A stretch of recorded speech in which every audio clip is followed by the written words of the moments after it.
Hello, if you're new here. Hi, I'm Squid. In this video, I'm going to be attempting to beat Dark Souls Remastered with only bows. I've wanted to do this challenge run for a while, it seemed like fun. And plus a comment or two suggesting I try it, I thought I would give it a go. A lot of people have done this run before, but I've tried to keep from watching any videos of it. I want to make up my own route and strategies. There are probably a lot of things I could have done better, but I really don't care. Anyhow, let's get started. I choose the Hunter starting class because it's the only one that starts with a bow, and the master key for my starting item. After a quick run through the Undead Asylum, I grab my bow. It's a pretty unique weapon class compared to most others. It has the ability to zoom in, first-person shooter style, and the ability to swap between two sets of arrows. The damage isn't anything special, but it has the advantage of range, giving it a really interesting playstyle.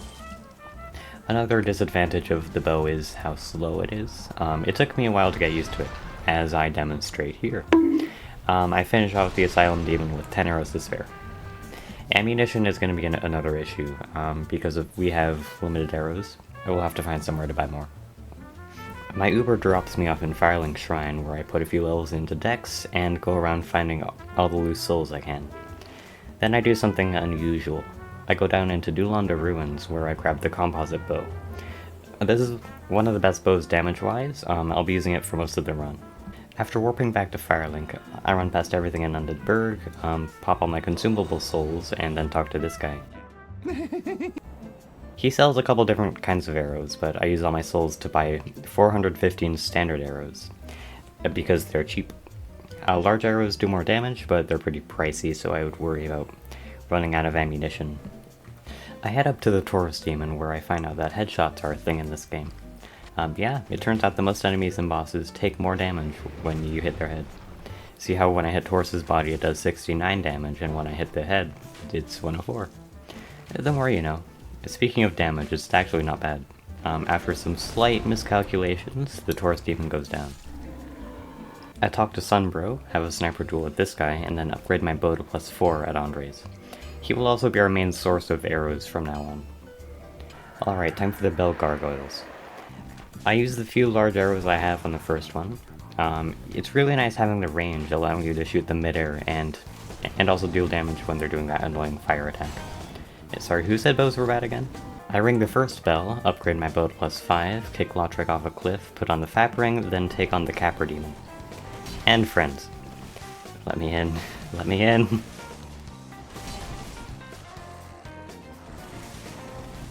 There is no way I just lived that. It's not too hard to take out the dogs once I'm on the ledge, and then Capper is easy pickings. I still can't believe I got that on the first try. Using the boss souls, I buy some more arrows, then descend into the depths. Really? When you don't hit questionable hitboxes, picking off enemies is actually pretty fun. It's a different playstyle than what I'm used to. I get the large ember, take out this guy, then it's onto the gaping dragon. That's not a lot of damage. Even with large arrows and a headshot. It's a long fight, but it's not too hard to find opportunities to do damage. Eventually, the gaping dragon falls by death of 1,000 paper cuts. I warp back to Firelink, then take the back door down to Blighttown. Thank you, Dark Souls, very cool. Next up is Quelaag. She has a pretty large health bar, but she also has a weak point. If you hit her body with an arrow, she staggers every time. If you time it right, you can effectively stunlock her. That's easier said than done, though. It's a lengthy fight, but she goes down on the first try. 2 bells rung, time for Sen's Fortress. Even after playing through Dark Souls dozens of times, I have no idea who Sen is. And before we get there, I take out Quelaag's sister for the Firekeeper soul. Why, you monster! Yeah, I get that a lot. I grab a few large Titanite shards from the area, then upgrade my bow to +8. Other than some debatable shield hitboxes, Sen's is uneventful. I get the bow to +10 before taking on the Iron Golem. You know, I used to be an adventurer like you until I took 48 arrows to the knee. Yes, I only shot at his knee for this joke, and yes, I counted. Up in Anrolondo, I pull off a beautiful shot on one of the Painting Guardians, then pick off the enemies in the rafters one by one. I'm really starting to like this weapon. I get hit on by Solaire, then take the Hawk Ring from the chest behind the giant blacksmith. This extends the bow's range by 50%. It should be a nice to have. Okay, time for ONS. I get Ornsteined on the first try, but the second goes better. I decide to focus fire on Ornstein because I know Smo's phase 2 moveset better. That being said, Ornstein is very good at dodging my arrows. Smo's hammer tends to get in the way as well. Eventually, Ornstein falls, and it's time for phase 2. It's easier than having 2 bosses on me at once, but I still got caught off guard once or twice. I get headshots in when I can for the extra bit of damage, and before too long, Smo goes down. I'll take a second try ONS any day. With the Lord Vessel acquired, I use part of the souls from the Dream teamed by the Crest of Artorias, and the other part to hit the Dexterity soft cap. I then make the run over to the Moonlight Butterfly. The lock-on is very inconsistent, so I stay locked off for most of the fight. I could use some target practice anyways. She goes down without a hitch.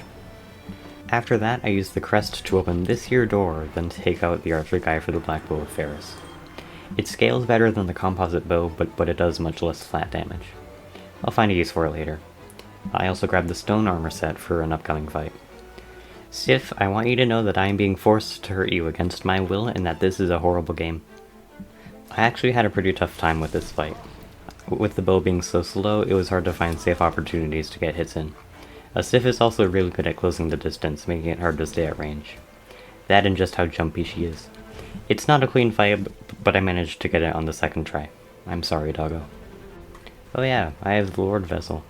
I should probably place that or something. I decide to do the Demon Ruins boss rush first. Hey bud, mind if I take this? Thanks. I'm sure he doesn't mind. Next up is the Demon Fire Sage. He's even easier than he normally is when you can stay at range. He still hits hard though. But towards the end of the fight, he got stuck between a vine and the wall, and he just walked at me menacingly. I didn't even know that could happen. Well, the more you know. On to the Centipede Demon. I get a few hits in while they lore walk at me, then run over to where there's more space. It doesn't help much. Well, at least I got their ring. It's a really long and hectic fight. For the life of me, I just can't read this boss attacks, but they go down on the third try. I don't have much else to add. This is never a very interesting fight. Remarkably, the Bed of Chaos goes well. I know, this has never happened before. I go for the right side first, then find out you can't shoot it, but rolling works? I don't know, ask Miyazaki. I quit out, then hug the left wall because it's pretty much always safe, aside from this jump you have to make. Oh, now rolling doesn't work, but arrows do? Okay.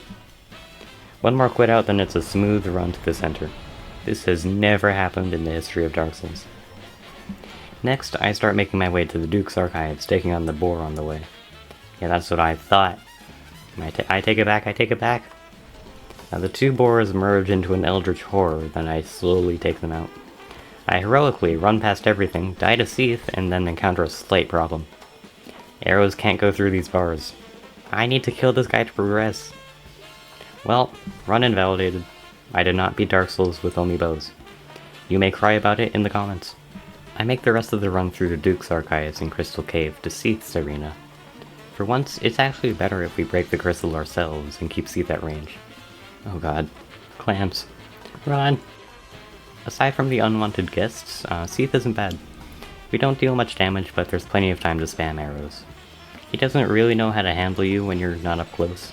It's like he can't even see you or something. I turned the Black Bow of Ferris into a divine weapon, in preparation for the Tonys. Alright, let's see what this thing can do. Oh no. Well, that's a problem for future me. God damn it, Tony. Pinwheel is pinwheel. The clones get in the way a bit, but the fight's no issue. Screw you, Patches. Time for Nito.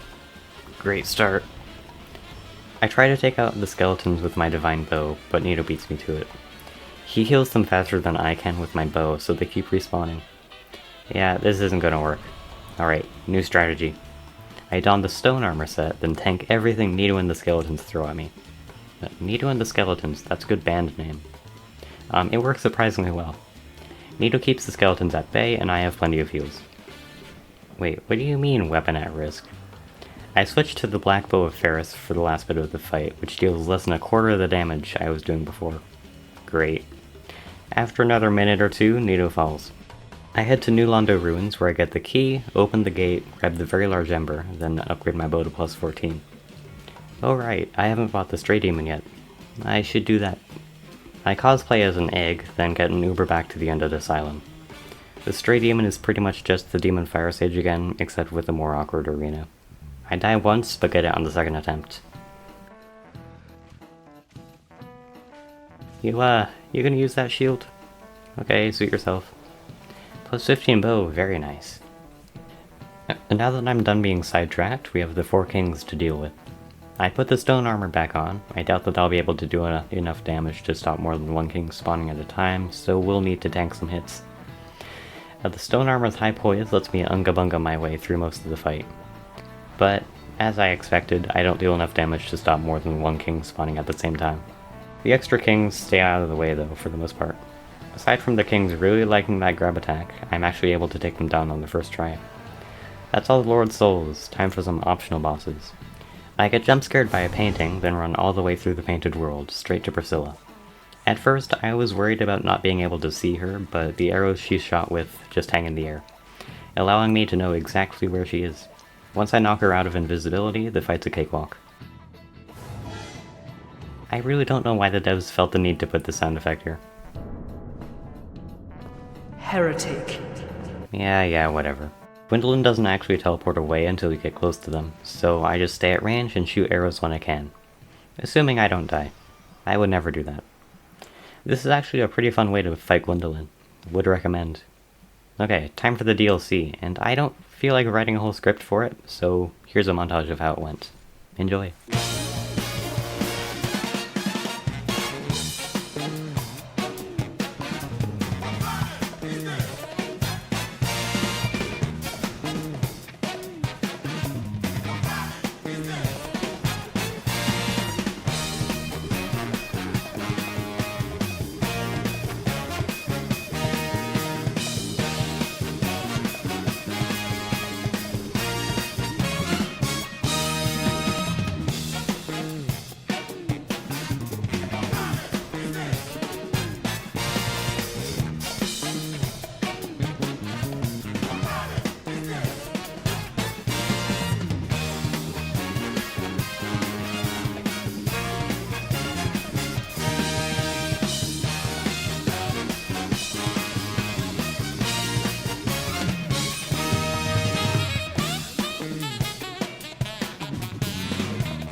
I think that's the most fun I've had playing the DLC in a while. All the bosses went down with just 1 or 2 tries. It was harder than the base game, the bosses having faster movesets and better AI, but it really just made the fights more engaging for me. One more boss. I have a feeling Gwyn is going to be tough because we can't chain parry him to death. I open up with a few shots, then forget that I have a dodge button. The rest of the fight goes like you'd expect. The second attempt goes a bit better. I let off a few shots again, and Gwyn dodges this time. I get hit a few times, then use one of the pillars for cover. We keep trading hits for a while, then something interesting happens.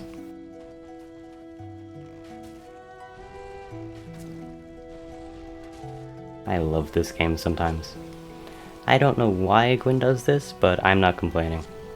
And that's it. Dark Souls beaten mostly with only bows. This felt less like a challenge run and more just like using a weird weapon type. Bows are completely viable in this game and do really well in some situations. The main drawback I had with it was the slow attack speed and having to buy arrows. And the occasional lock-on issue, but every weapon has that from time to time. Anyhow, I had a ton of fun with this. Let me know what other challenge runs you'd like to see me try. Thank you if you made it this far, it really does mean a lot. Well, thank you for watching, and I'll see you in the next one. Goodbye guys, goodbye.